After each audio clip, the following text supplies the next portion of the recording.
Hello review स्वागत करते हैं आपका अपने यूट्यूब चैनल कोड कर लो पर आज सोल्व करेंगे जीएफजी की प्रॉब्लम ऑफ द डे।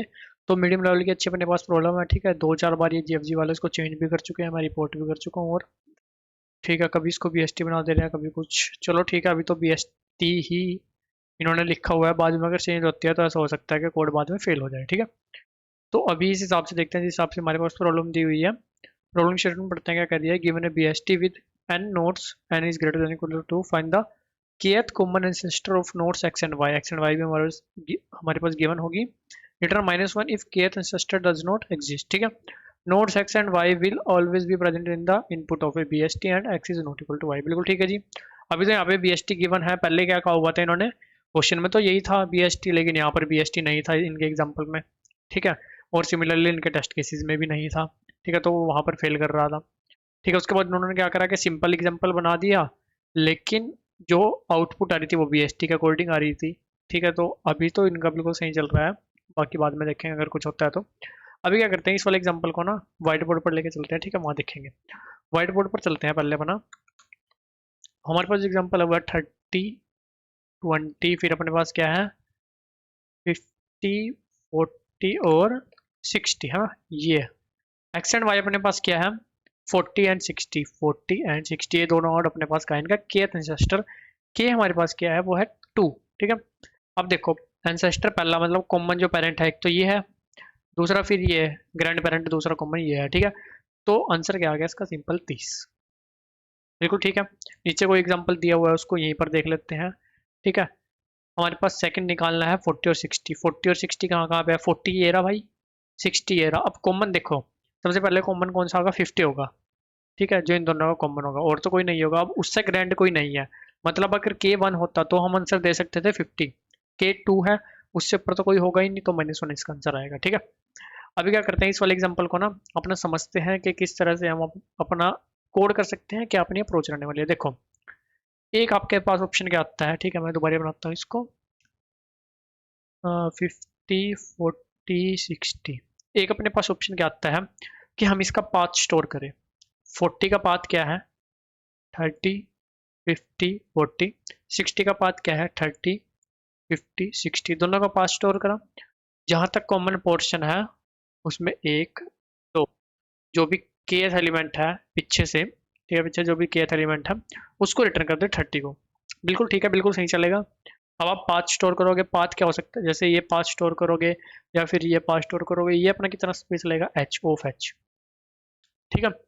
तो हम जो अप्रोच लिखेंगे उसमें हम ऑफ एच स्पेस भी नहीं ले रहे होंगे, हम ऑफ वन स्पेस ले रहे होंगे, ठीक है।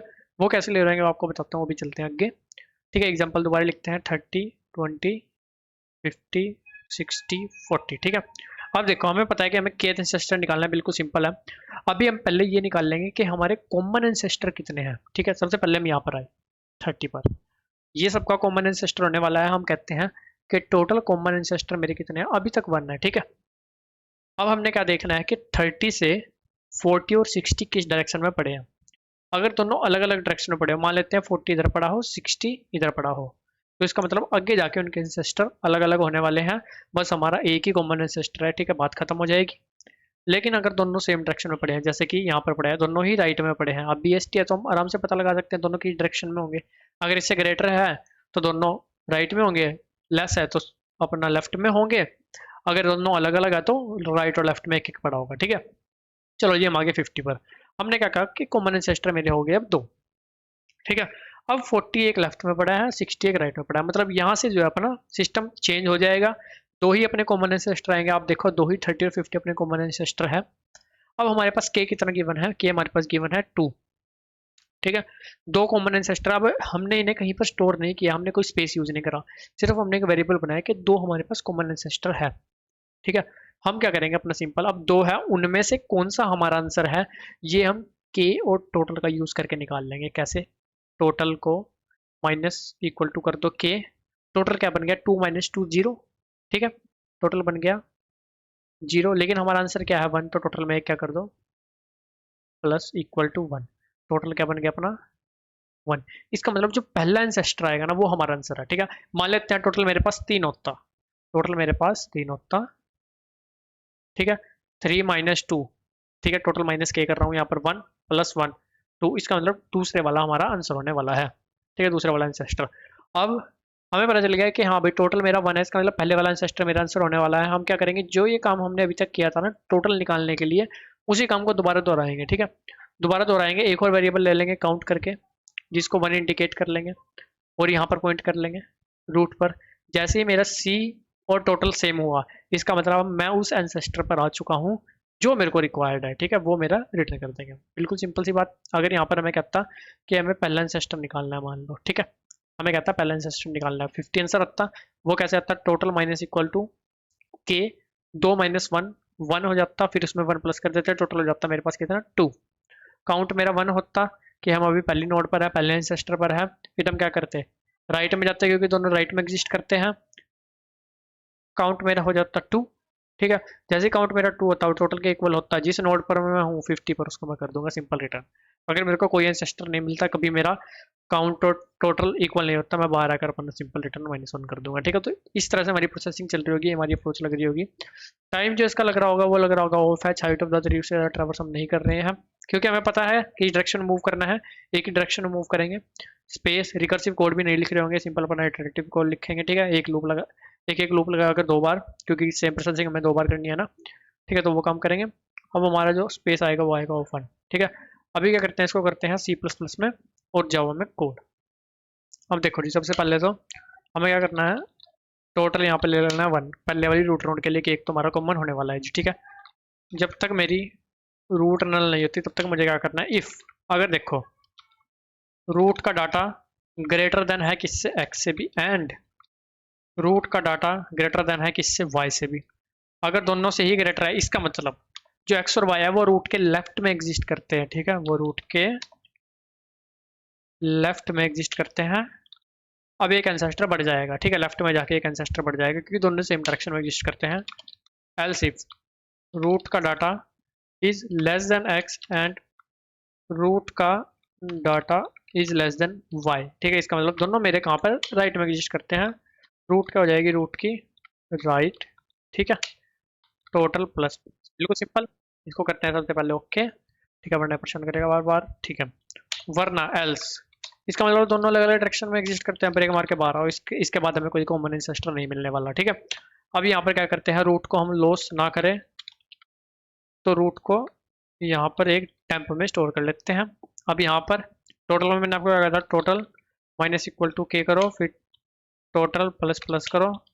ठीक है, जिससे हमें पता चल जाएगा कौन से वाली एंसेस्टर मेरा आंसर आने वाला है, जब हम ऊपर से दोबारा अपना एंसेस्टर निकालते हुए आएंगे। काउंट को ले लो 1। ठीक है, जब तक, अब देखो हम रूट को लॉस ना करें इसलिए उसे टेम्प में स्टोर कर रहा था। टेम्प को दोबारा रूट में डाल दो, रूट अब मेरी दोबारा ऊपर पॉइंट कर रही है। ठीक है, जब तक मेरी रूट नल नहीं होती तब तक क्या करना है, यही काम करना है और कुछ नहीं करना। इसको करो कॉपी, यहाँ के करो पेस्ट। ठीक है, ठीक है जी, ये बिल्कुल सही है। यहाँ पर टोटल की जगह पर सिंपल क्या कर देना है, C++ है। ठीक है, C++। जब भी ऐसा होएगा कि C इक्वल हो जाएगा किसके, टोटल के, तो जिस भी हम रूट पर है, जिस भी रूट पर है उसका डाटा कर दो रिटर्न। अगर कभी भी यहाँ से हम रिटर्न नहीं होते तो बाहर आएंगे, बाहर आएंगे तो बाहर आकर कर दो रिटर्न -1। ठीक है, चलो जी, अपना एक बार इसको चला के देखते हैं सही चल रहा है या नहीं। कोई एरर आएगा तो देख लेंगे, अभी कोई दिक्कत वाली बात नहीं है। ठीक है, एरर आ रहा है भाई, कोई नहीं, काफ़ी ज़्यादा आ रहा है। इफ़ एल्स इफ़, यहाँ पर भाई ब्रैकेट लगेगा। ठीक है, अभी चलाकर देखते हैं क्या कुछ सीन है। कुछ गलत है भाई। एल्स अरे यार, के बार बार क्यों गलत लगा रहा हूँ मैं। अच्छा, ऊपर से कॉपी पेस्ट करा था। ठीक है, अभी चलाते हैं। ठीक है जी, सही चल रहा है, सबमिट करते हैं। सेम पैटर्न में जावा कोड लिखा वो भी आपको एक्सप्लेन करता हूँ, अगर ये सबमिट हो जाए तो। ठीक है, 2-4 देखो गलत सबमिशन भी आएंगे मेरे, है ना, 3 गलत सबमिशन, ये भाई सब GFG वाले बार बार चेंज कर रहे थे। अभी क्या करते हैं, जावा कोड देखते हैं। बिल्कुल सेम कोड है जी, कुछ नहीं, बस अपना डॉट लगा दिया है। ठीक है, जैसे टोटल नोड, अभी टोटल एंसेस्टर मेरा सबसे पहले वाला सबका कॉमन होने वाला है। ठीक है, टेम्प रूट को लॉस ना करे, टेम्प में डाल दिया जब तक रूट नल नहीं होती। अगर रूट दोनों से ही ग्रेटर है तो लेफ्ट में चले गए, वरना राइट में चले गए। ठीक है, अगर दोनों में से कुछ नहीं चलता तो ब्रेक मार के बाहर आ गए। इसके बाद हमारे पास टोटल आ चुका होगा, टोटल में से के माइनस करा, टोटल में 1 प्लस करा। ठीक है, सी को 1 पॉइंट करा, जब भी सी मारा टोटल के इक्वल हो जाएगा, इसका मतलब हम उस एंसेस्टर पर आ चुके हैं जो हमें चाहिए, उसको रिटर्न कर दिया उसका डाटा। वही सेम प्रोसेसिंग, अगर ग्रेटर है तो लेफ्ट, लेस है तो राइट, ठीक है। वरना अगर कहीं से रिटर्न नहीं होती तो लास्ट में जाके तो रिटर्न -1 कर ही देंगे, ठीक है। इसको करते हैं एक बार सबमिट। और गाइस दोनों कोड का लिंक आपको डिस्क्रिप्शन में मिल जाएगा। अपने लिंक्डइन इंस्टाग्राम का लिंक भी मिल रहा होगा, और चाहो तो आप वहां पर जाकर भी कनेक्ट कर सकते हो, ठीक है। एक बार इसको जीरो को हटाते हैं, ठीक है।